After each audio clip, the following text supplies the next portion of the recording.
Welcome to Rabani YouTube channel. Rabani YouTube channel clear to zawngte in zavaiin chibevek ule.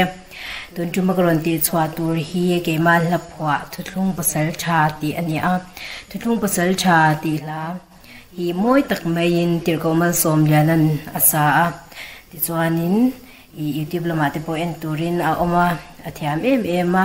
mani lapwa nge ron sak ve katum don ani mani lapwa nge po sak thiam law em chu katidewa karon salona kazai thiam shan lawa zai mi po kanilawa zai thang po kanilawa kazai tamlaw ema ma sela I hela hi ni karon ti chwa ve shim don ani milaw ngaihthlak sak cheu don nya